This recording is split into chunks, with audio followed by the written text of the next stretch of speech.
Aloha mai kākou from the Kahilu Theater in Waimea on the island of Hawaii. You're listening to the Hawaii Radio Hour. I'm Naka Nathaniel, and I'm joined today by my guest co-host, Mehea DuPont. Aloha mai kākou. On today's program, we're going to be speaking with Sarah Kehaulani Goo about her book, Kuleana. Kuleana is a story about cultural identity, land preservation, and the challenges faced by the Hawaiian diaspora. For our ʻike kūpuna segment, we are going to be learning about ʻulu from Aunty Shirley Kauhaihao. And we'll hear mele from four-time Grammy Award winner Kalani Peʻa. And we will finish with a moʻolelo from a baker working with essential Hawaiian foods like ʻulu and kalo. News, ʻike kūpuna, mele, moʻolelo, and more. All in today's episode of the Hawaii Radio Hour from Kahilu. But first, the news.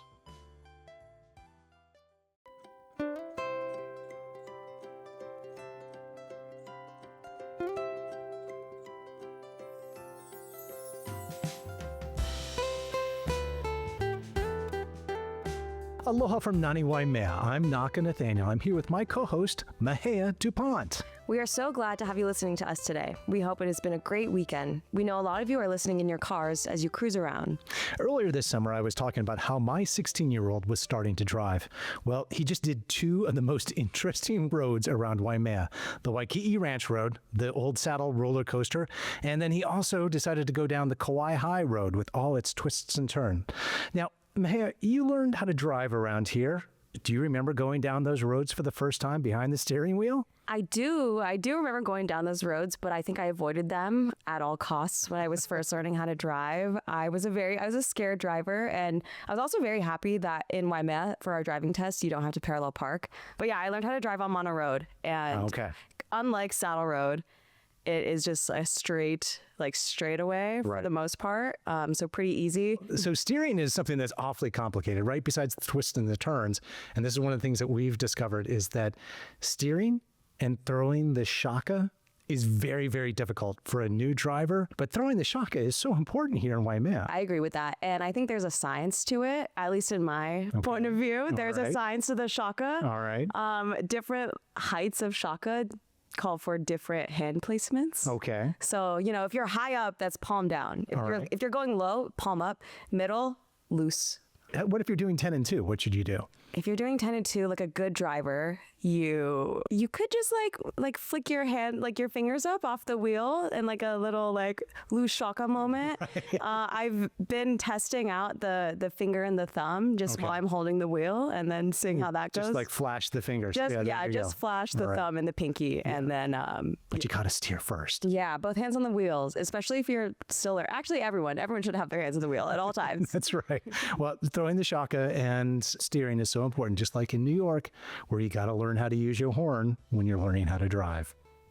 But before we begin, we are so glad to announce that the Hawaii Radio Hour will be a part of Kahilu's opening week. The Hawaii Radio Hour will be presenting Sharing Mo'olelo this Thursday, September 11th.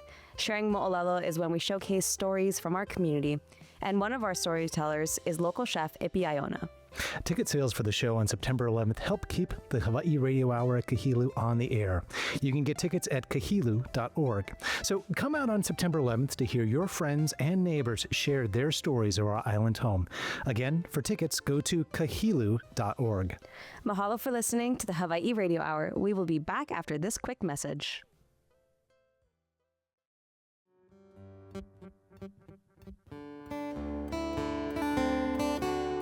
The Hawaii Radio Hour has been made possible with the incredibly generous kākoʻo of the Richard Smart Fund. The Richard Smart Fund supports healthcare, education, and charities in the Waimea area on Hawaii Island. To learn more, please visit hawaiicommunityfoundation.org.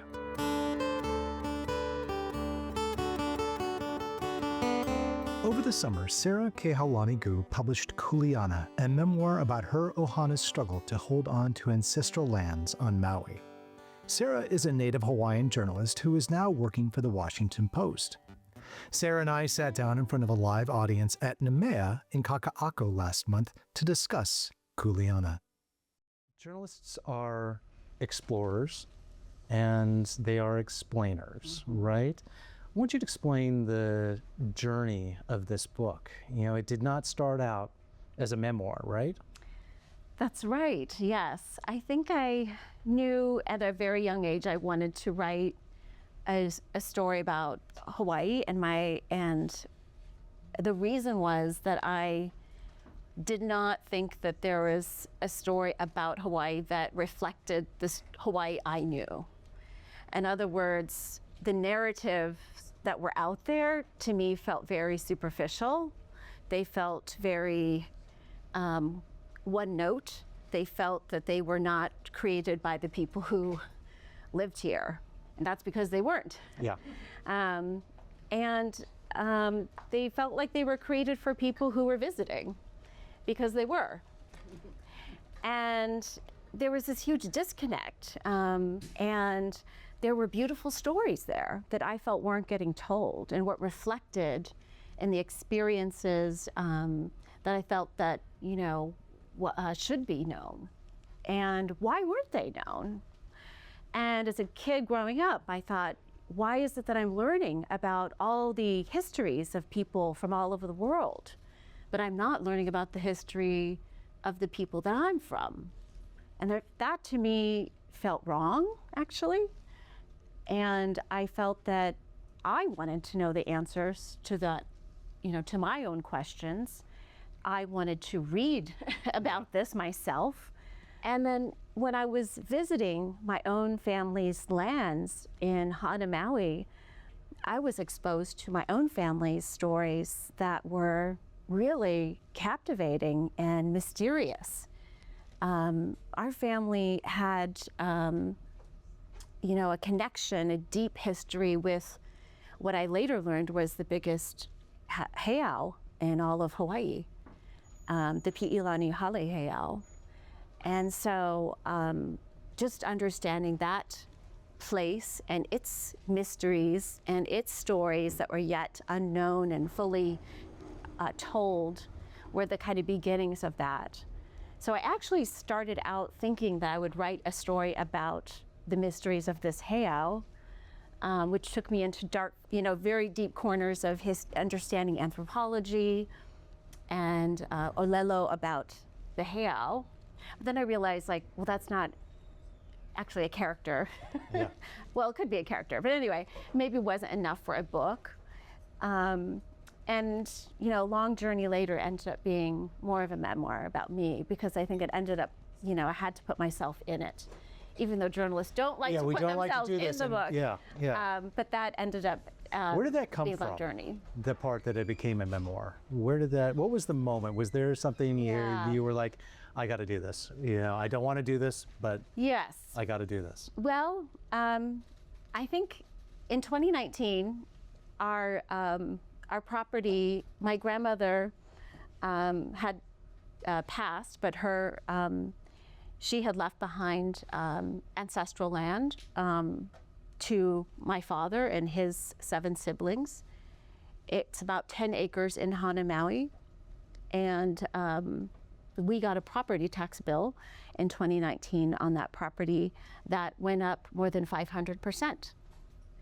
No explanation, no real reason why, and we had to decide.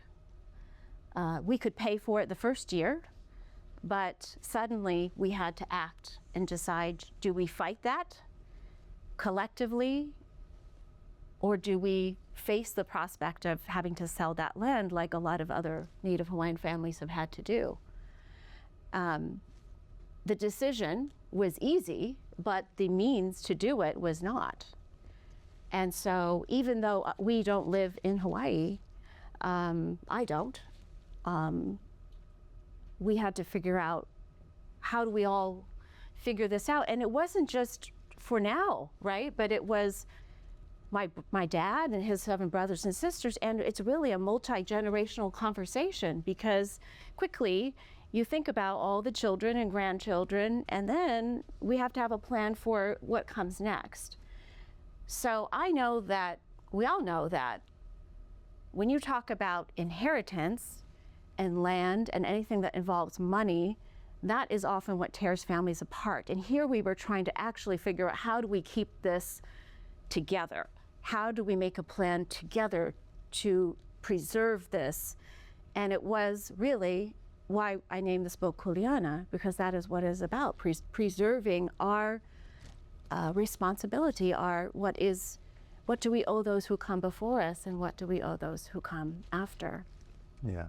Now, I wanted to talk a little bit about journalism and storytelling. As Native Hawaiians, that we have certain ways in our culture of conducting ourselves. One of the things is, as you learn something, the very last thing you do after you've even mastered it is that you get to ask the question. It's the niele, right? It's getting in there and being a little bit too nosy, but that's what journalists do.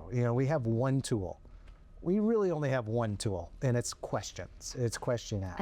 I think the kind of delicate dance I had to do with seeking information from my family, and also, in journalism they call it triangulating information from other sources, right? And so I found it really hard to find information about both how to put my family story in context with other sources of information, because I think there is, the storytelling tradition, the oral tradition, right? And then how do you fact check all of that? And I think there also, in my case, we've talked about this before with the heiau. At the center of my family land, there was a lot of mystery. There was a lot of, refusal even to talk about it. And so how do you deal with that? I think in my case, I write about how I tried to seek answers about it because that's my nature. And even writing about that once for an article, in my case at the Washington Post when I was working there, and feeling scolded about that from family members. And, that didn't feel great. But I also respect where that came from. And so, I think that is something that I had to navigate and also try to understand. Is that because I'm not, living here, and so I don't understand that? Is there a cultural difference? Is that because, I am too nosy as a journalist and I do want to know all the answers? I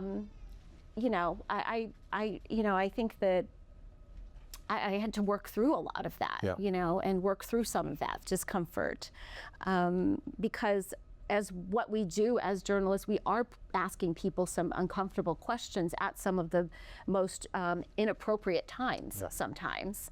And I know that there isn't a lot of love from the public about that sometimes. And that's some of the nature of what we are signed up to do. So I do get that, and I understand that, and I respect that.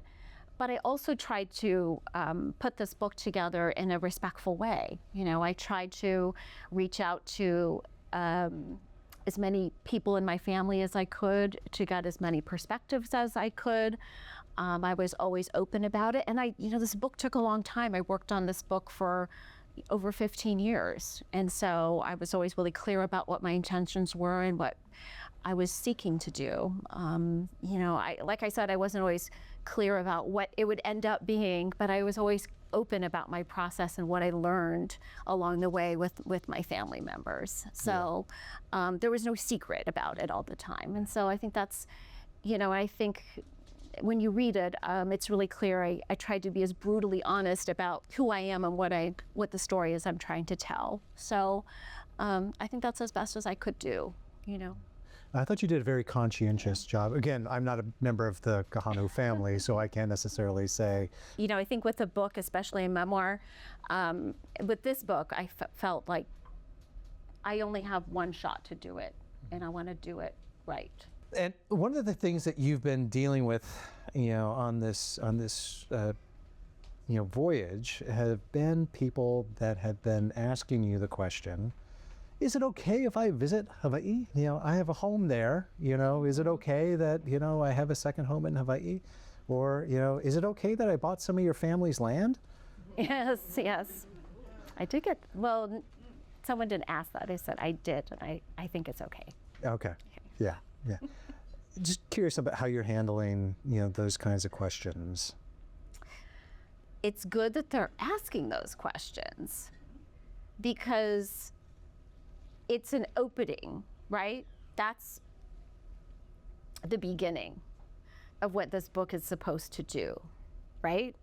So if people are asking themselves those questions after they read this book, then I have succeeded. Maybe investing in real estate in Hawaii is different than investing in anywhere else in the world that's not an island, Yeah.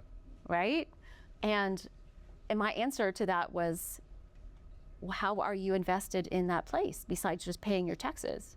How are you invested in the community? Well, how can you give to the community? Ask more questions, you know? So, you know, I'm not trying to raise a fist. I'm not trying to punch you in the face. It's not my nature. This is just to be an opening to tell my story, and hopefully it gives you some food for thought. That's my way. But I feel like I'm glad I'm getting the questions. Yeah. And I think that that is a start. Right. Your book has really put forward a lot of the story of the diaspora. And can you talk about the process of bringing that forward? Yes. So I talked about my first goal with writing this book was to tell a different narrative about Hawaii from a Native Hawaiian perspective. And that is for kind of a broad audience. But my second goal with this book was to have to write a story really for Native Hawaiian people. And that is for no matter where they live. Because I really feel that we need to have a conversation about this.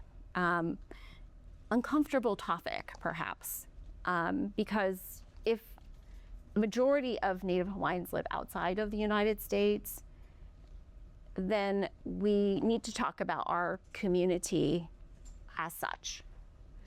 And the diaspora, the lahui, however you want to define that, I think that my experience is perhaps, you know, one version of that, which is that I grew up in Southern California. I grew up outside of Hawaii, but I still felt very connected to Hawaii. I still felt here. And there are different versions of that connectedness. There are people who have to feel that they have to leave for whatever reason. There are people who leave for college or for job opportunities. There are people who come back or may go back and forth or whatever. But I feel like we need to remove the judgment and we need to increase the support. And we need to remove the kind of who belongs, who doesn't. We need to remove all of that. And we need to talk about how can we build more infrastructure to think about how do we practice our culture with intention. And that is to a person, but it's also in the community. What other ways can we be more intentional like that to support each other? That is the kind of thing that I think we need to talk about. And we also need to talk about this economic displacement that is happening, that is very real, that people should not feel guilty about. You know, it is not people's fault. And it's not just Native Hawaiian people, it's local people, that this system is very broken. And so I really feel that I'm not here to like prescribe all the policy solutions for that. Maybe that's another book. But I do think that we need to talk more about that because nothing is going to change until those fundamentals are fixed.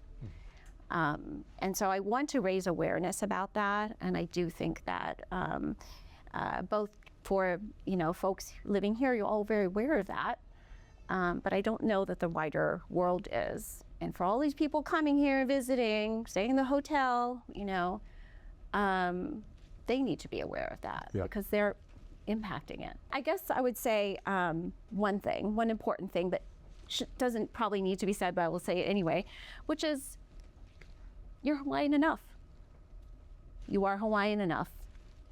And I think that a lot of people aren't made to feel that they are. Yeah.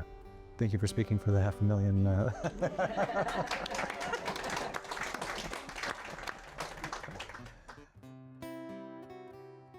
Mahalo to Sarah Kehaulani Goo.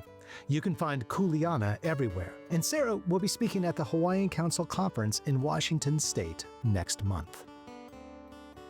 We will be back from the Kahilu Theater after this short break.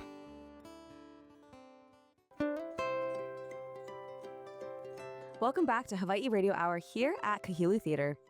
Aunty Shirley Kauhaihao was featured by our co-host Colby Akamu Moser in the Emmy-winning series Eating Our Roots. Eating Our Roots is hosted by Chef Ippy Iona, and he talks with Aunty Shirley about ʻulu, or breadfruit. Chef Ippy is going to be joining us on stage at Kahilu for our Sharing Mo'olelo show on September 11th. Here's Chef Ippy and Aunty Shirley sharing ʻike kūpuna about ʻulu. I know that ʻulu is a lot more difficult to work with because it's so sappy when you're harvesting. And so it's so much easier to do kalo.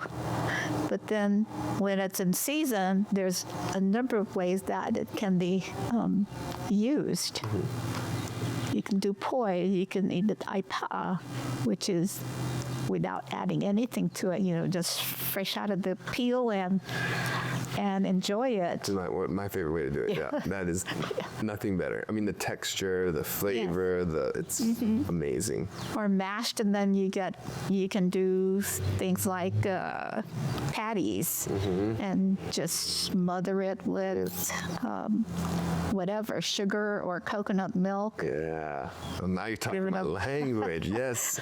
You also gave me a little hack earlier when we were chatting. I was telling you every time that I use ʻulu, and it was almost like in my kitchen, it's almost like a punishment to the guy who shows up late, like, hey, you got to go clean the ʻulus because of that sap and stuff. But then you gave tell everybody the little hack how you kind of can avoid that sap. Okay. Well, what I always do now is I line my steamer basket in my pot with paper towels, and then I set my ʻulu in, cover it with more paper towels, and then go ahead with the steaming process. That way, I don't have to scrub my pot. Yep. When it's done, just remove the ʻulu, peel out the paper towel into the trash, and I'm done. What was it? Cooking spray you said can help with? Yes, the nonstick cooking spray will help. With the outside, with that sap on the outside, because that is always Not so much the sap, but do it on the interior of your pot. I was gonna spray my ʻulu. Oh my gosh, the thing you told me. I was literally gonna spray my ʻulu with nonstick. Okay, that's my funny side. Just do the interior of your pot. And you can also spray your knives. Okay, sorry. That'll help with when you're cutting. Okay. It'll be a little sticky, however, that's not as bad. Yeah, it keeps it from, that makes sense. Because that was always, like I said, it's always the gloves and stuff, because it is, To clean the knives too, just spray with a little bit more and then let it sit for a while. And that we didn't, because we had our own tree, we didn't have to harvest from anywhere else for our own use. But as a youngster, a lot of the ʻulu belt, which I understand was 18 miles long from South Kona through North Kona, and possibly a quarter to a half a mile wide. Wow. And so that has to be thousands of trees, but I understand from things what I've read is that the amount of ʻulu trees in Kona could feed the entire population. Wow. And who took care, who tended that? I believe that everybody had a hand in it. I love that. That's the way life should be. It really should be. If I can't do it today, but you are able to do it, you're doing for me. And then when I do it, I'm doing it for you, for everyone else within the community. And I saw areas when coffee became king in Kona, trees that had been taken down to plant coffee. There are remnants in Keʻa, especially I know, where there are areas where the trees still are in existence. The nice thing about ʻulu is that you can talk the thing down to the ground, and out of there will come a new sprout. Okay. So in essence, the tree never died. Yeah. It's still there. Yeah. It's something, and that's I was explained earlier, the Hawaiian ʻulu also shoots from the roots, like the more trees come up. So, I mean, if you have it, it'll continue. It'll continue. Yeah. Okay. So it's almost like rice kind of started the process, and then coffee really just kind of put a nail in it by taking over the space. And that's only been more recently that we've seen, like you were saying, that we've seen this resurgence of the one of appreciation. Appreciation. I love. Yeah, that's the word you're using. And because obviously our ancestors had a deep appreciation for it. You know. One ʻulu tree could feed your entire family, once that was mature and really producing for the entire season. Yeah. So, and your neighbors too. If you have too much, one can share. Well, and it's that that saying, you don't know you want water until the well's dry, right? And when you have a tree like that that's feeding your family all the time, this a necessity. It's you put love into it because it's taking care of your family. Exactly. So I think it's wonderful. It's just that we really have to work at having our young people join with us and work with us on what we're trying to do with ʻulu and learn to appreciate it, and then just experiment with different ways of using it, not just poi, not just paʻiʻai, but using it in other dishes.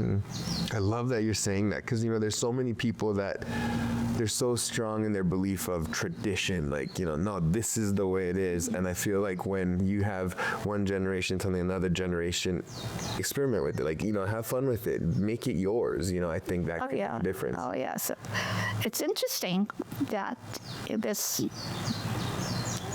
tree, I like to call it the tree of life, because it's got so much to give. We just have to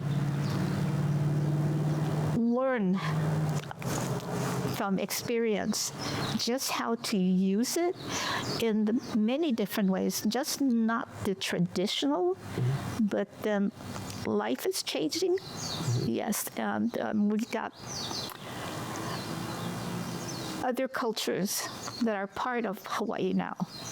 And if we take a little bit from each one and use that, golly gee. Yeah. It can go a long ways. And now with it being processed into flour. And I attended, it was a couple of years ago, at the Polynesian Cultural Center, where we had a number of people coming in and sharing their wares with us. Pastries, cookies. Yes, gluten-free. I mean, fritters. Free. Yeah. French fries. I did French fries for my kids when they were little, going to grade school. Yeah.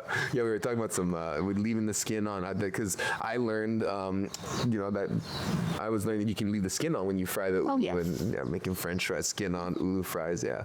I get what you're saying. It's like, in order to perpetuate the culture and all of this, we have to allow it to change and to take on the new ages, new styles. My mom's Italian, but she always told me, my grandpa, they always told me never to put cheese on seafood and all this. And it's like, when I make something and I try to stick to their rules, it makes it like I can't do it. It's like, no, I love it like this. So I think that's a big thing for people to know, to hear someone like you say, listen, take this and experiment with it. You don't have to do it traditional. You don't have to be only making ʻulu poi with it. Have fun with it. Show other people what you can do with it. There are possibilities, Mahalo, Aunty Shirley.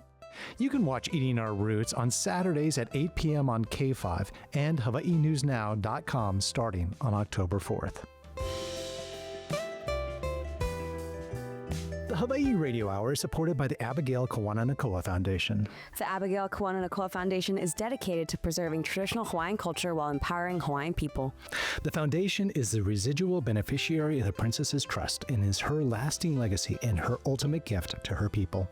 To learn more about the Abigail Kawananakoa Foundation, please visit kawananakoafoundation.org. We are so grateful that you're taking time to listen to us. If you're on the road right now, we appreciate you listening, especially if you're cruising the ups and downs of the Waikiki Ranch Road. Hopefully you'll spy a pueo sitting atop a fence post. Kahului season started last night with a rollicking show from Brother Noland and the Island Incredibles. We'll be hearing highlights from Brother Noland and his gang in next week's show. This week, we want to share a past performance from one of Hawaii's top musicians, four-time Grammy winner Kalani Peʻa. I'm so glad we are featuring Kalani. Kalani is from the Hilo side of our island, but now he lives on Maui. We're glad he'll be back home on Moku o Keawe on December 12th to play a Christmas concert. Here's Kalani singing Pa'amao from one of his earlier performances at Kahilo. Okay, you guys are gonna participate with me on this mele as I wipe my sweat from my $99 Amazon jacket. When I say pa'a, you say mau to stand firm. Stand firm in your beliefs, in your values.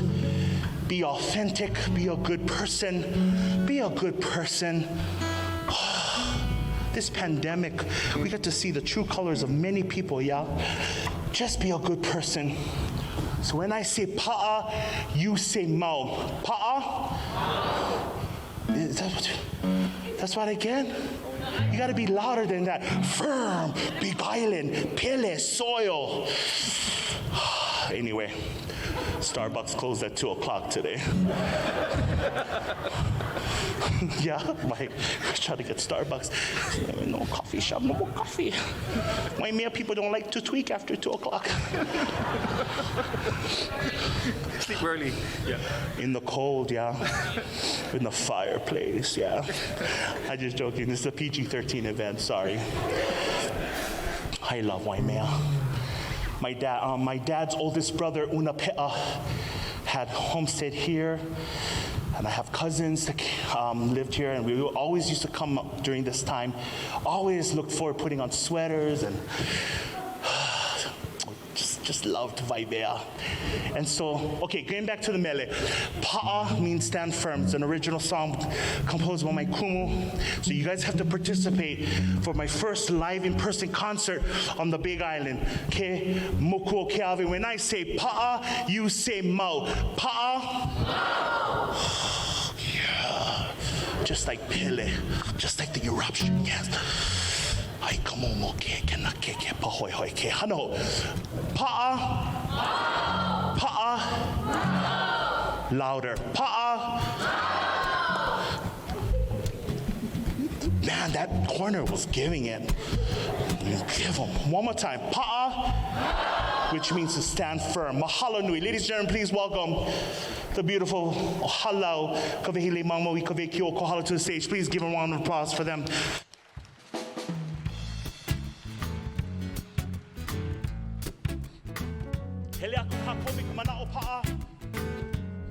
Sorry, I'm so sorry, yes. Let me talk about the mele real quick, then I'll call here for you. I love you guys. Thank you so much for being on top of it. So this song was written to honor your Sepa Kaho'oluhinavahi, who was born in Puna, Hawaii. He's my alma mater. He was the senior advisor of Queen Kalani, a Lohaʻaina warrior, a lawyer, a teacher, a surveyor, a painter, a music composer.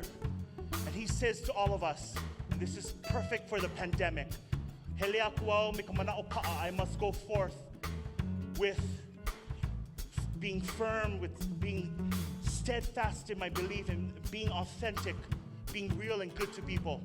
Paiua kuau me ka mana'o koa, I will continue to strive like a warrior. Lana kilau me ka mana'o pono, I will wear my leipo, my laurel of achievement, with honor and dignity. And kupa'au me ka viva ole, I will stand firm with courage and dignity. So when I say pa'a, you're gonna say mau, right? Pa'a. Okay, now you gotta follow the beat. Okay, wait, guys. Pa'a, mau. Pa'a, Alaska. Yes, Big Island. No more Starbucks after 2 p.m. on Saturdays. Here we go. Heliaku. Heliaku kako, bikamana opa. Eh, paya waku kako, bikamana opa. Eh, lana kila kako, bikamana opono. Eh, kupa kako, bikavivo ole. Eh, kala hui pa. Nona kūpuna pa. Nona makua pa. Nona mama pa. No kaina. Hele aku kako. Bikamana opa. Eh, paio aku kako. Bikamana okoa. Eh, lana kila kako. Bikamana opono. Eh, kupa akako. Bikavivo ole. Eh, kala hui pa. Pa. Nona makua pa. Nona mama pa. No kaina. Imi mau kako. Ikana awa. Eh, hano hano kako. Ikalana kila. Eh, olelo kako. Ika olelo. Hawaiʻi. E o mai nawahi. Meka haʻaheo. E kala hui pa. Nona kūpuna pa. Louder. Nona makua pa. Nona mama pa. No kaina. Imi mau kako. Ika na oha. Hano hano kako. Ika lana kila. Olelo kako. Ika olelo. Hawaiʻi. E o mai nawahi. Meka haʻaheo. E kala hui pa. Nona kūpuna pa. Louder. Nona makua pa. Nona mama pa. No kaina. Nawahi hoʻi oe o kalani o kuʻu. Yeah. Nawahi hoʻi oe o kalani o kuʻu. Pa. Mau. Pa. Nawahi. Mahalo nui, hala o kaweili mamo. Ika me kiu o kohala.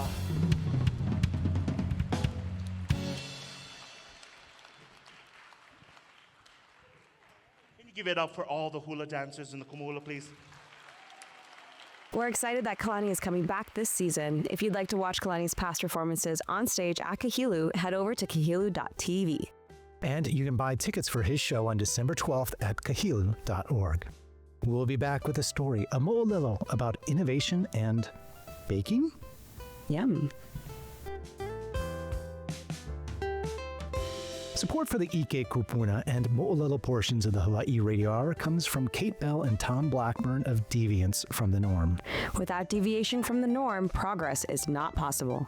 We will return in a moment to the Kahilu Theater.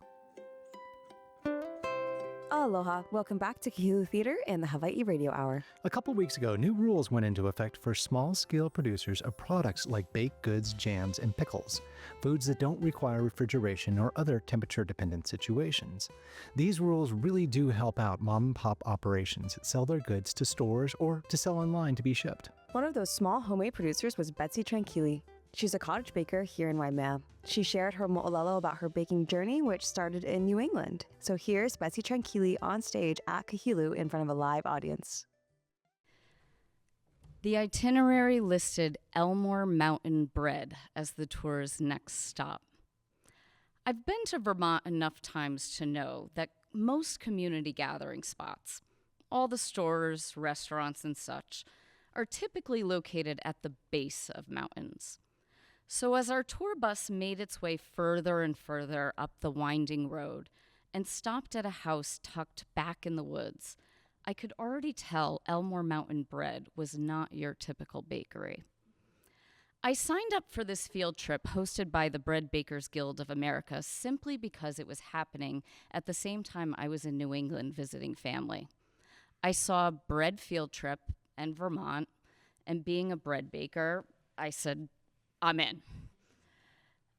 And so far, it was all interesting enough. We had spent the morning touring a local wheat farm, chatting with farmers, and visiting a stone mill manufacturer. Next, we were heading to a bakery, where the grains moved from the land and into the baker's hands. Little did I know that this next stop would be where the tour would go from interesting enough to a personal and professional awakening. It wasn't just the bakery's remote location or the massive wood-fired brick oven that greeted you upon entering that caught my attention. It was the visionary behind it all, Blair Marvin. As the owner and lone baker, Marvin wasn't just aiming to pump out bread. She was trying to change her entire local food system. Her intention was to make bread the old-fashioned way, using 100% stone-milled local wheat. But when she started her bakery 20 years earlier, the days of New England being the breadbasket of America were long past, and sourcing Vermont grains wasn't easy. So she made a cold call to a farmer, which led to a partnership where the farmer agreed to trial growing wheat, and Marvin would buy the first harvest. Her husband, Andrew, then designed and built a 700-pound stone mill they housed in their garage so they could mill these local grains fresh every day. This spawned another new family business, New American Stone Mills, which now supplies these grain mills all over the world. It wasn't long before Marvin went from not being able to source enough local wheat for their bakery needs to an entire Vermont grain-based infrastructure springing up around them. For Marvin, the concept was simple. Throughout history, every community had a farmer, a miller, and a baker that served as the center of the local food system. She believed that by looking to the past, she could find the future of bread and along the way, tackle much bigger problems like food sustainability. I walked away awestruck. Marvin was operating on a whole different level from any baker I'd ever met. She was a total powerhouse. And as a baker, I wanted to be her. But how do you do something like this when you live in a place that has no grain economy to speak of? How do I, as a bread baker, create something similar in Hawaii, where wheat isn't grown and hasn't grown here since the 19th century? It's a question I had been grappling with on some level since I started my sourdough microbakery, Makani Mills, in 2023. We have all heard the statistics. Upwards of 85% of the food in Hawaii is imported. The fact that 100% of the ingredients I need for my bread business are grown elsewhere has never sat right with me. I didn't know it at the time, but in a lot of ways, I was already thinking like Marvin, that to solve the food system problems of today and to make the bread of the future, I had to look to the past. There really isn't a pre-missionary bread history here that I can draw upon. But I was curious if the native plants that sustained people here for generations, canoe crops like kalo, ʻulu, and uala, could in some way be part of the solution I was seeking. I had been experimenting for a few years already with producing and using kalo and ʻulu flour for bread making. Up to that point, I sourced all my kalo from the school garden where I teach, snagging any extra they might have from a harvest so I could experiment with flour processing and recipe development. I spent countless hours digging into old scientific journals on the chemical properties of kalo and poi fermentation, pulling any nuggets of knowledge that might be useful on how to best employ these ingredients for baking.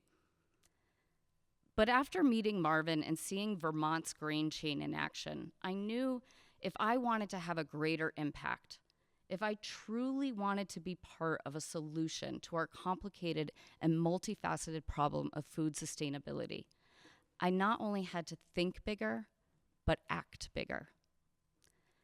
My first goal was to have a bread that included kalo flour as a staple item on my menu every week. To do this, I was gonna have to produce a lot more kalo flour, which meant I needed to put down the scientific journals and move outside of my school garden. I had to make connections to the people here and start buying directly from farmers. Slowly, new relationships took root. I began buying 25 pounds, then 50 pounds of corms. The farmers taught me about the different native varieties and which ones might be best for flour making. I worked around my teaching job, early mornings, late nights, weekends, converting these rough corms into a soft lavender powder in order to meet the demand of having enough for weekly bread. By this January, I met the goal set 6 months earlier of offering a taro sourdough on my menu every week. And each week it is my most in-demand bread. The next goal I had was more personal. I understood that shifting towards using more local agriculture in my baking required forging a more direct relationship on my part with these plants. I've always strived to honor both the bread making process and the individual ingredients and how they are brought together. And when we're talking about an ingredient like kalo, there are deeper things to consider beyond just its absorption capacity or its flavor profile. Kalo, similarly to wheat, is one of the oldest cultivated crops in the world. It is not only a primary dietary staple here, but kalo holds an even greater role spiritually in Hawaiian culture. If I was going to use this as a central ingredient, I knew I had to approach this with the right intentions. And I discovered that once you hold the corm in your hands, learn all its parts, harvest it, plant a huli, listen to the stewards of its generational knowledge, and begin connecting all the dots on the social, cultural, political, economical, spiritual, physical, and culinary touch points that kalo intersects, it changes you. There's a kumu in my life that once told me that everyone finds their own way to the culture. It might be through mele or through hula. For me, it was through food. Perhaps not all that surprising of a pathway for an Italian. But Blair Marvin showed me the kind of role bakers can serve in communities, a role that at its best is reciprocal, where the baker supports the local farmer, and the farmer in turn supports the baker, so we together can feed our community. I've learned that canoe crops have always represented this same kind of reciprocal relationship here. We care for the plants, and in turn, they feed and nourish us. My journey in developing a relationship with canoe crops has awakened in me a greater understanding of this place, its history, and its people. It has changed me in ways I never expected and that are still unfolding. This month marked 20 years since I moved to Hawaii. I lived these 20 years here with the acute awareness that I am not from this place. But I wrongly believed that because I wasn't from here, that meant I couldn't allow Hawaii to get inside of me and become part of me. I thought that respecting this place as someone born elsewhere meant I had to maintain an emotional distance. We might not have a grain economy in Hawaii that I can tap into, but connecting with our canoe crops as a baker has shown me that I can be an essential link in our local food chain. And by doing so, perhaps I might find the bread of our future, one that is uniquely of this place and for our people. I'm Betsy, and I am from Waimea.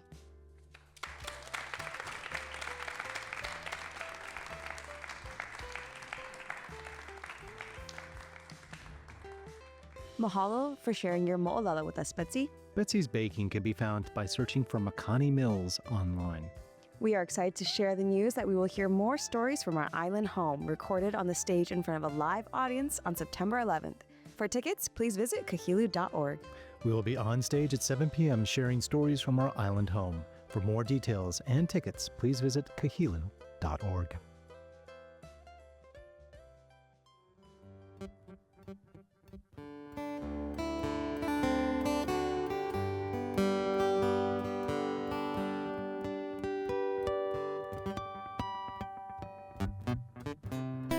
The Hawaii Radio Hour is grateful for the Stupski Foundation support of the Hawaii Storytellers Fellowship. The Stupski Foundation is a private foundation returning its assets to the communities it calls home in Hawaii and the San Francisco Bay Area. To support just and resilient health, food, and higher education systems, the foundation partners with community leaders who are building a more equitable future for all, because change can't wait. We will return to Kahilu in a moment.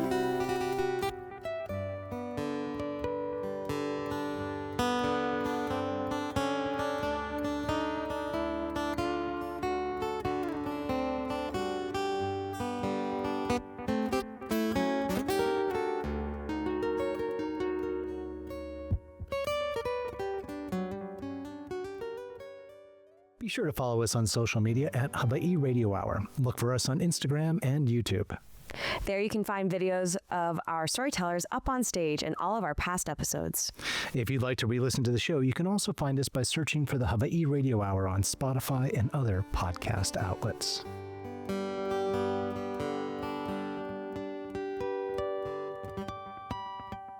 Mahalo for listening. We want to mahalo everyone who made this show possible. Sarah Kehaulani Goo, Aunty Shirley Kauhaihao, Kalani Peʻa, and Betsy Tranquilli for getting in front of the microphone. And behind the scenes, we want to send a big mahalo to the team at Kahilu. There are plenty of great events on the calendar this season at Kahilu Theater, and you can find them at kahilu.org. A special mahalo to our Hawaii Storyteller Fellows, Jillian Santiago, and to you, Mehea. We really appreciate you filling in for Colby and Mileka. Thanks. It was a blast to host again. And if you're away from the islands but don't want to miss out on performances at Kahilu, you can find shows on Kahilu TV. You can stream Kalani Peʻa by going to kahilu.tv. We are also interested in hearing from you. You can send an email or maybe even a voice memo to aloha@hawaiiradiohour.com. Again, that's aloha@hawaiiradiohour.com. Here in the show, we say e ho'olohe I ko kako moku. Listen to our island home. Ahui ho and aloha.